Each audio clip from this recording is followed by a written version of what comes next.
gusto ko na makita niya na growing up, yung mami niya, alam ko ano, hindi magsisettle for less. Okay. Because that's what she deserves. We love our children. Mm-hmm.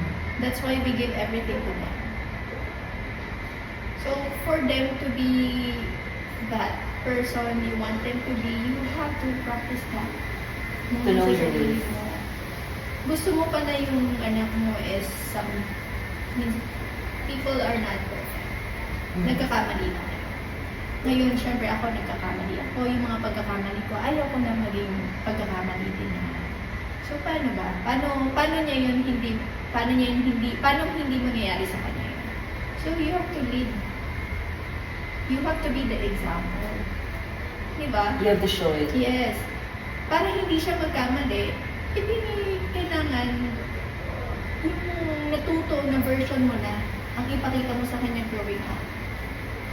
Hindi siya sinasabi lang na Yes. huwag to, Oo. huwag yan. Kasi I heard a lot of stories na huwag mo akong anak, huwag mo akong gayahin. Oh, yeah. I don't like that. Huwag mo Like, kaya. parang, nung bata din ako, kasi may mga incident din na ganyan, huwag niyo akong gayahin. Mm-hmm.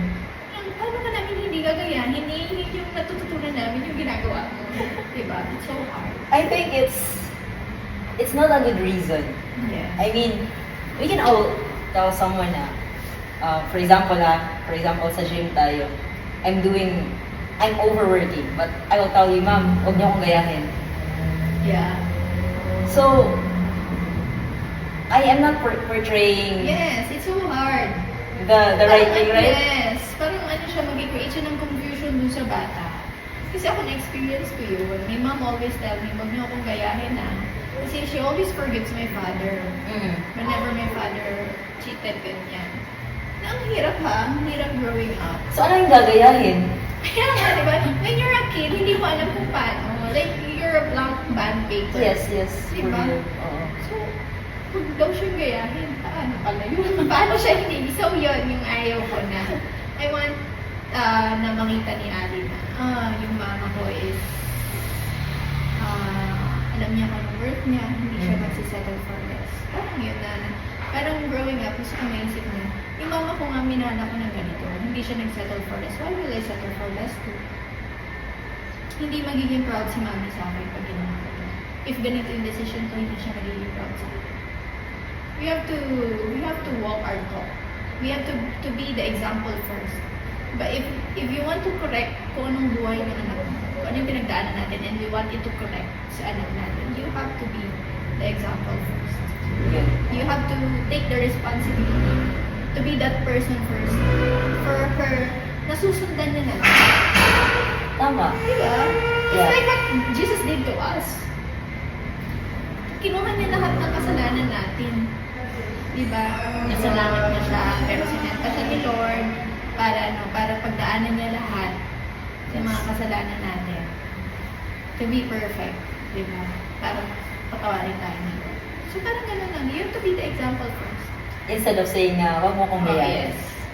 Yung father niya, diba? Oo. Nag-separate kami. Mm-hmm. Nag-separate kami because it's not healthy anymore.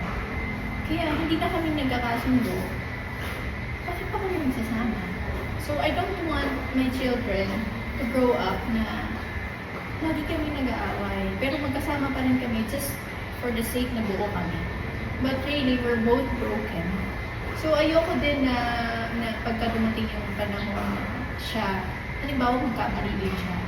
And then, dahil nagkamali na siya, tatanggapin niya na lang na mabuhay ng gano'n. Siyempre, at first, bigawan, ganyan. Yung mga hopes and dreams niyo, siyempre, parehas kayo. So, naging kayo, nag-click kayo. Tapos, during a relationship, of course, may mga differences na hindi na talaga, na nakita niyo na hindi compatible. Mm-hmm. So, kapag pinilit niyo ng pinilit, na ikaw, may identity ka, or may pagkatao ka na hindi mo kayang paguhin. Ganun din ako. Para mag-work yung relationship. So, magsasama lang tayo, pero ikaw masaya ka pa ba? Is it not worth it ba? For you na we're together, we're able to keep the family together or the relationship For me, it's not worth it. But you're broken Lalo- inside. Yeah. Lalo kung unhealthy. Pwede siya maging worth it kung healthy. But if it's unhealthy, it's not worth it. Like, ganyan yung family ko eh. They're both, yung mama ko, sobrang niya nang sinakripisyo yung pamilya, yung sarili niya. Tapos, yung father ko is, ganun pa rin. Paulit-ulit lang siya ng mga pagkakamali. And then, magkasama sila. Siyempre din, paulit-ulit niya yung father ko. Nag-aaway sila.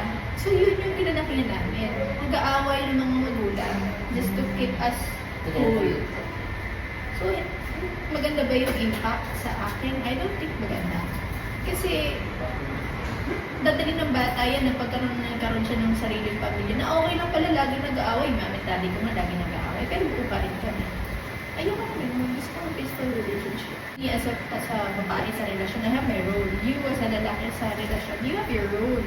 Kung nagagawa ko ng tama yung role mo, nagagawa ko ng tama yung role ko, I don't think magkakaroon ng problema. Di ba? Kaya nagkakaroon ng problema kasi hindi mo nagagawa yung role mo. Ano ba ang role na isang lalaki? You have to protect your family. You have to be faithful to your wife. Kapag wala yun, mag-aaway talaga kayo. Yeah. Di ba?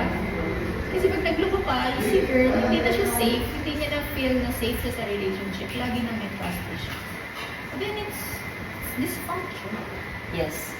Gusto mo ba yung magiging anak mo? Ganun ang kakalaki na, okay lang ako maghanap, okay lang ako lokohin ng magiging husband ko ng 3 beses. Di ba? Just to keep the family together, Yes. sometimes you have to let yourself be broken. It's not worth it. Yes. It's not worth it kapag hindi na siya healthy. It's not worth it kapag nakikita na ng bata na lagi na kayo nag-aaway. Kasi it's not about togetherness. Eh. It's not about you and him na lang. O kaya tayo as magkarelasyon. Meron ng bata. Yung bata kasi another human being yan. Na magkakaroon din yan ng sariling family. Na sooner magkakaroon yan. Magiging asawa, magiging husband, or magiging wife din yan sa magiging family. So, saan niya matututunan yun? Okay.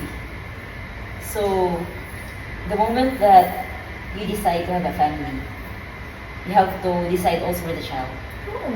Hindi na lang sa inyo dalawa. So, it's not about your togetherness Yes. as couples, Yes.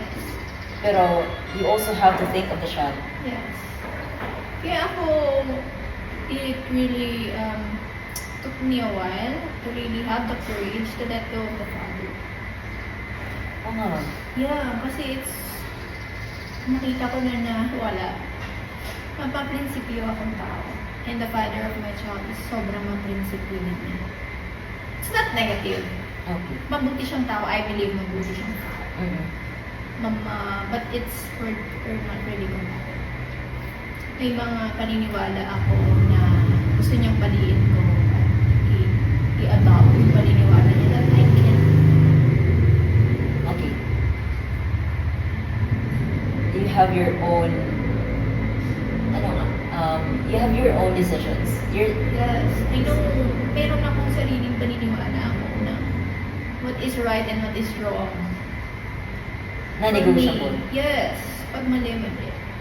If you want your mali na maging tama sa akin, no, I cannot accept that. Okay. I can compromise, yes, pero kapag yun na yung nagkakos ng palagi na away, Mm-hmm. it's not worth it. Hindi siya nagiging worth it kasi may bata na nakakakita.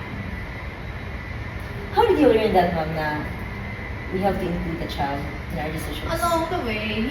Along the way. Yeah, along the way, along the challenges in life. Yes. Because kung isipin ko lang, you build the relationship together. Yes.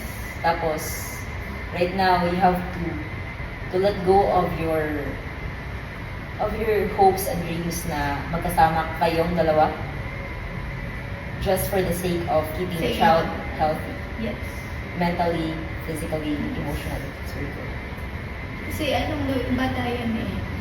Pag lagi kayo nag-aaway, syempre lagi kayo nag-aaway, yung bata nalilito, sino tama, sino mali, sino paniniwalaan ko? Healthy ba yung sa bata? Okay. Di ba? So, being a mother is being selfless. Oo, selfless siya. Kasi, selfless siya in a way na kung ako lang, Mm-mm. gusto kong i-keep. Siyempre, yung kayo. Pero, hindi yun na lang ikaw yun eh. Yeah, because, na-learn ko din to because na-experience ko din growing up. I see that, nakita ko na yan, yung hindi na nga okay talaga pero pinipilit na magsama and Oo. laging nag-aaway. Grow up na gano'n ng family. Nakaka-proud na you decided to let go of your dream for Al. Yes. Yan yung sinasabi nila, yung break the generation trauma. Oh. You have to really break that para sa anak.